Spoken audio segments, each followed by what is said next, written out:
3 a.m. Fog and smoke have swallowed the river and every scrap of light around it. Somewhere in the dark, metal tracks grind forward. Tanks are coming.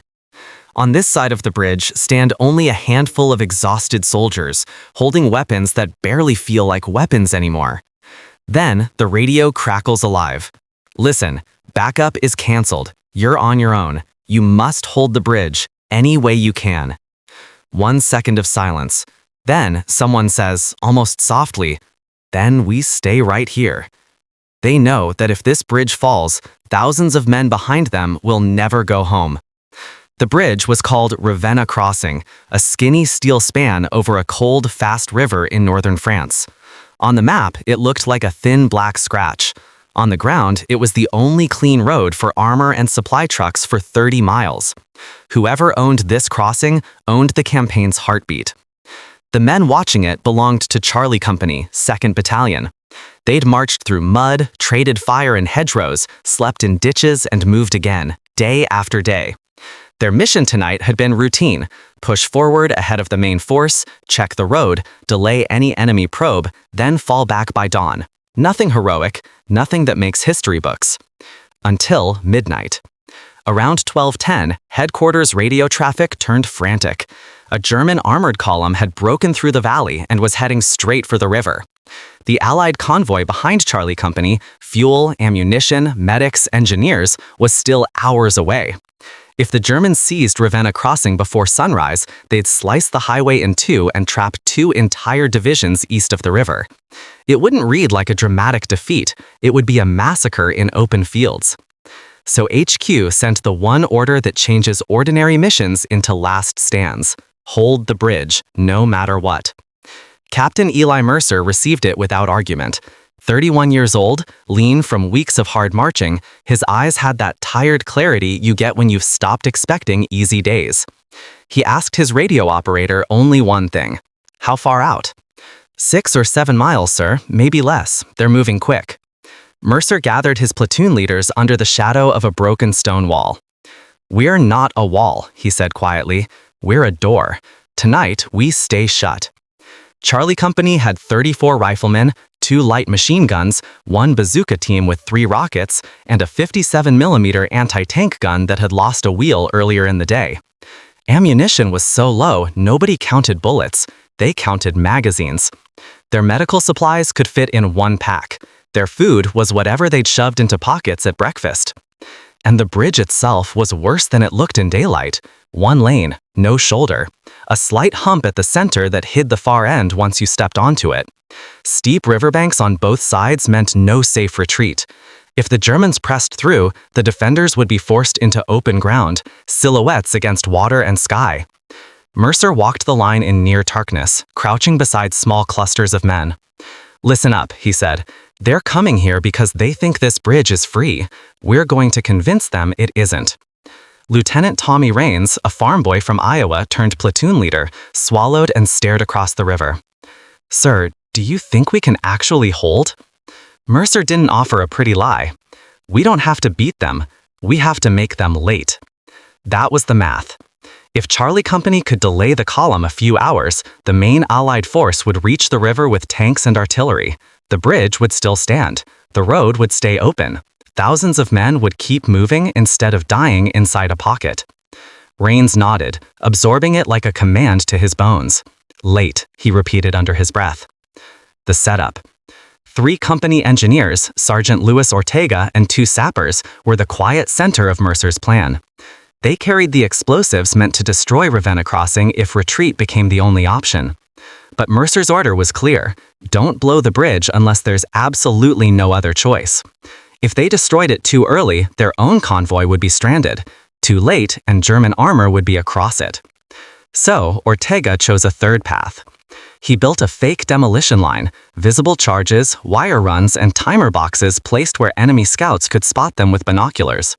Most were dummies, scrap metal wrapped in canvas, meant to look lethal in uncertain light. "You think they'll buy it?" one sapper muttered. Ortega gave a tired half-smile. "If they can see it, they'll fear it. That's all we need." At the same time, the company's radio operator, Corporal Jensen, was doing something riskier. He'd been sweeping frequencies and discovered the Germans coordinating on a nearby channel. He couldn't speak fluent German, but he knew enough to mimic short, confident operational messages. He explained it to Mercer in a whisper. "I can transmit as their forward scout," Jensen said. "Tell them there's more of us here than there really is." Mercer studied him for a moment. "Keep it short. Keep it sure." At 0112, Jensen tapped out the lie in clipped German. "Bridge defended. Anti-tank positions prepared. Artillery registered." Then he cut the line. If they answered, he didn't want to be caught talking. Charlie Company waited in the dark, listening to the river and the distant mutter of engines. First contact. At 0240, a forward sentry hissed from the brush. Movement, left bank. Mercer crawled up beside him. Through the scope, he caught silhouettes, 3, maybe 4 figures gliding low along the rocks. Scouts. He let them come closer. Too close, maybe, but he wanted them to see what he wanted them to see. Then a flare burst from the far side, German side, turning the bridge into a ghostly spine of steel. For a few seconds, everything was bright. The girders, the black river of river, the men pressed flat behind cover. The scouts saw Ortega's fake charges. They froze. No one fired. The scouts weren't sure what they were looking at. Charlie Company wasn't sure how many scouts were behind the ones they could see. Mercer whispered to Rains, "Hold fire, let fear do the work." The scouts backed away, signaled, and melted into the dark. Mercer exhaled. One hesitation from the enemy was a pocket of time they couldn't afford to waste. "Stay down," he told the line. "They'll be back, and not alone." The first wave. At 3:25, German mortars began walking shells along the near riverbank. Dirt and stone flung into the air. Men pressed their helmets into mud and held their breath. It wasn't a full barrage yet, more like a hand testing a door to see if it was locked. Then the rumble arrived. Not loud, not frantic, confident, like a machine that had done this 100 times. Rains peered from behind a girder and felt his gut tighten. Hell tracks first, tanks behind. He counted at least 6 vehicles in the lead group. Mercer's voice remains steady. "Machine guns wait for my hand. Bazooka holds for the first tank. Ortega, be ready."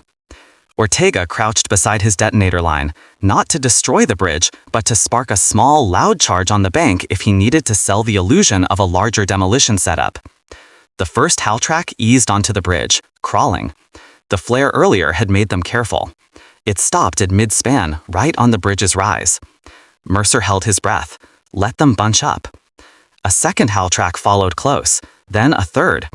Their headlights were dark, but their silhouettes were clear against the faint river glow. German infantry clung to the sides, helmets bobbing. Mercer lifted his hand. Now. The night ripped open. 2 machine guns hammered the bridge, tracers sowing sparks along rails and armor. Rifles joined in, sharp and relentless. The first Haltrack lurched as a wheel blew out. The second slammed into it. The third tried to reverse and jackknifed on the narrow lane.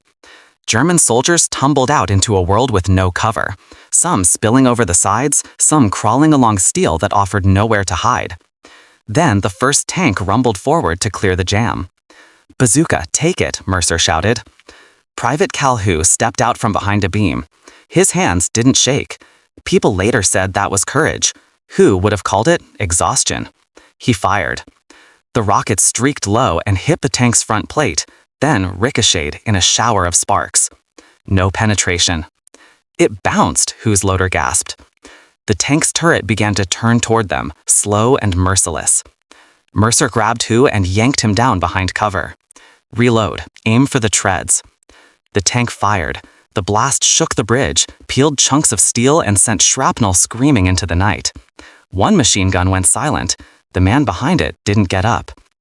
But the Germans couldn't push forward yet. Their own wrecked Haltracks were jammed across the lane. The bridge was working like a funnel, exactly what Mercer needed. Hu rose again, aimed lower, and fired the second rocket. This time it struck the left tread assembly. Metal snapped. The track slithered loose. The tank skidded sideways and stopped dead. Rains couldn't stop himself. "Yes!" he shouted into the smoke. Mercer didn't celebrate. He scanned the far bank. He knew the Germans had merely asked their first question. And they were about to ask a louder one. because the mortars returned, heavier now. And behind the disabled tank, fresh engines were moving up, lining into the dark. Charlie Company had bought minutes, maybe an hour. But dawn was still far away, and the real fight had only just begun. The German mortars didn't stop. They adjusted. Shells began landing on the bridge itself now, bursting against steel, punching holes in the roadway, filling the air with red-hot fragments that ricocheted like angry insects. The river below churned with falling debris. Every explosion turned the narrow span into a drum. Captain Mercer stayed low, moving between positions like a shadow. He didn't shout orders. He leaned close and spoke into ears. Short bursts. Make it look like we have more guns. Don't silhouette. Change spots after every magazine. Save your last rounds for the last 10 yards. The disabled German tanks still blocked the bridge, and for a moment that blockage saved Charlie Company. German infantry tried to crawl around it, but without cover they were easy targets. They crawled forward anyway, dragging wounded men back by straps. That alone told Mercer what kind of enemy this was. Then the Germans changed tactics. A half-track rolled up on the far bank and swung sideways, using its body as a crude shield.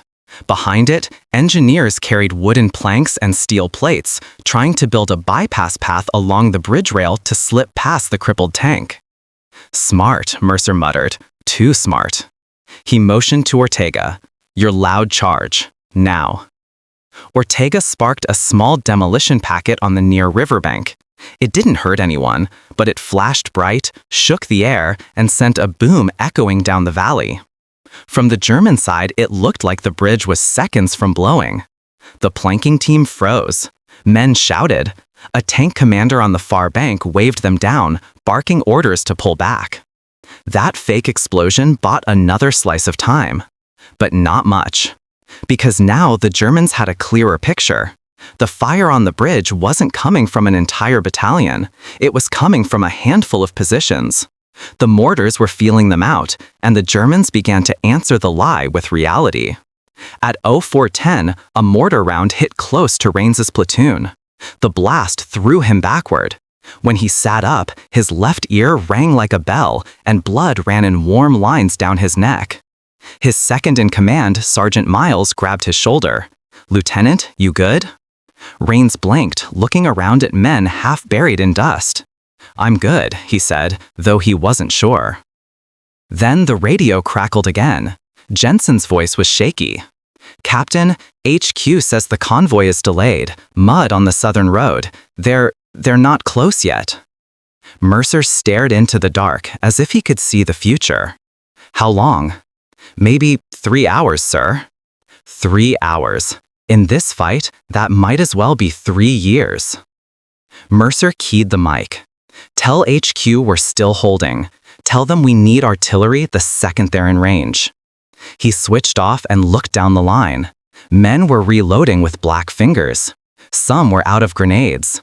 Some were down to single magazines. And still, the river carried the same cold sound beneath it all. The second wave. At 0430, the Germans launched a coordinated push. A new tank rolled onto the bridge, not straight, but angled, its frontal armor facing Charlie Company's side positions. Behind it, infantry advanced in a tight wedge, firing bursts to keep heads down. Machine gun fire rattled in reply. But Charlie Company's right side gun jammed after 15 seconds. The gunner cursed, trying to clear it. His assistant slapped the receiver, yanked the belt, shoved it back. A bullet found his throat. He folded without sound. The gun came back alive, but the men behind it were changing. Raines crawled over to help the wounded assistant, dragging him behind a girder. The man's eyes were wide and glassy. "Keep pressure," Raines said. The assistant tried to speak. Blood bubbled.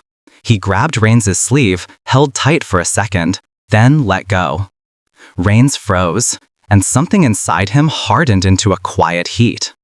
He crawled back to his position and raised his rifle. "Shoot low," he told his men. "Stop their legs, not their helmets." On the bridge, the German tank fired again. The blast blew a crater in the steel roadway, leaving a jagged hole wide enough to swallow a man's torso. But the tank kept coming. "Bazookas out," Hu called. "Only one rocket left." "One is enough," Mercer said. He looked at the bridge and then a shape on the riverbank, the broken anti-tank gun they'd dragged into place hours earlier. It had no wheel, barely any traverse, and only 2 shells. Mercer was not an optimist, but he believed in ugly solutions. "Bring that gun up," he said. "Sir, it'll take a crew." "You have a crew." He pointed at 2 riflemen. "Now." Under mortar fire, the men hauled the 57 mil forward by its trail. Steel scraped stone, sparks flickered. They shoved the barrel between 2 bridge girders with a clear line to the tank's side. The gunner, Private Nolan, looked at Mercer like he was asking permission to die. Mercer nodded once. "Wait for it to pass the crater, then shoot." The tank crawled, clanking over wreckage. Its track cleared the crater by inches. "Now," Mercer shouted. The anti-tank gun roared. The shell punched into the tank's side armor just above the tread. The vehicle shuddered, stopped, and began leaking smoke from its vents like a wounded animal. German infantry scattered instinctively. That was their mistake. Hu rose and fired the last bazooka rocket into the tank's rear. The explosion bloomed orange, and the bridge lit up again. The tank died where it stood. The bridge was blocked a second time. Charlie Company didn't cheer. Their lungs were too tired for that. They simply kept shooting. The long hour.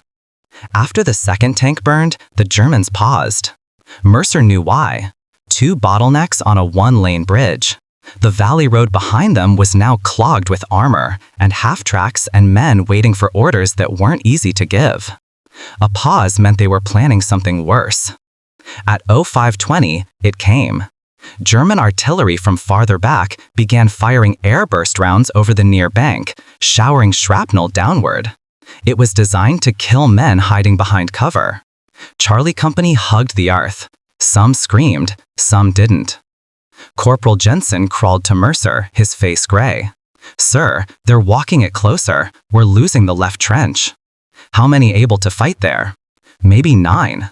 Mercer nodded. "We don't abandon them." He crawled with 2 runners, slipping from shadow to shadow, reaching the left positions just as another burst tore through. 1 runner went down, rolling into the mud without a sound. Mercer reached the trench lip and dropped in. 9 men, 2 of them bleeding, 1 with a broken arm, none stepping back. Mercer looked at them and said the simplest and most dangerous thing a leader can say. "Follow me." He led a counter-push along the riverbank, not far, just 50 yards, to a cluster of rocks that gave them a new angle on the bridge approach. From there, their rifles hammered the German infantry whenever they tried to crawl forward. It didn't win the battle, but it reset the clock again. Another 30 minutes. Another 40. Enough to matter. Dawn. At 06:03, the sky began to turn from black to bruised blue. Fog lifted in ragged curtains, revealing the bridge like a spine in daylight. Charlie Company looked worse in the morning light, mud-coated, half-deaf, eyes red from smoke. The riverbank was cratered, shredded with splinters of steel. Rains checked his ammo pouch and felt hollow in a new way. Mercer's voice came through the radio, low and urgent. "Hear that?" Everyone paused, listening. At first, all they heard was wind. Then a deeper sound pushed through the valley from behind them. Tracks, engines, the heavy thunder of their own armor. Allied tanks were finally arriving. The Germans heard it too. They fired one last desperate burst across the bridge, then began pulling back, reversing their half-tracks and tanks off the far bank like a tide going out. They had lost the element of speed. They had lost 2 tanks and dozens of men. And now the door that Charlie Company had kept shut all night was opening from the other side. At 06:18, the first Allied Sherman rolled into view on the road behind Ravenna Crossing. Mercer stood, slowly, stiffly, and raised an arm. The Sherman commander leaned out of his hatch, eyes wide. "Captain, Jesus, you're still here." Mercer nodded once. We said we'd be here." Behind him, the remaining men of Charlie Company, 21 out of the original 34, rose from ditches and rubble like people waking from a nightmare. They didn't look like heroes. They looked like survivors. And because they survived, 2 divisions east of the river did too. The convoy crossed safely before noon. The highway stayed open. The German breakthrough stalled, not because of a grand strategy on a map, but because a door held for one impossible night. Years later, when someone asked Lieutenant Rains what he remembered most, he didn't talk about the burned tanks or the mortar fire. He said this: "Right after the radio told us we were alone, the captain didn't make a speech. He just looked at us and said, 'We only have to make them late.' And somehow, that was enough to change everything."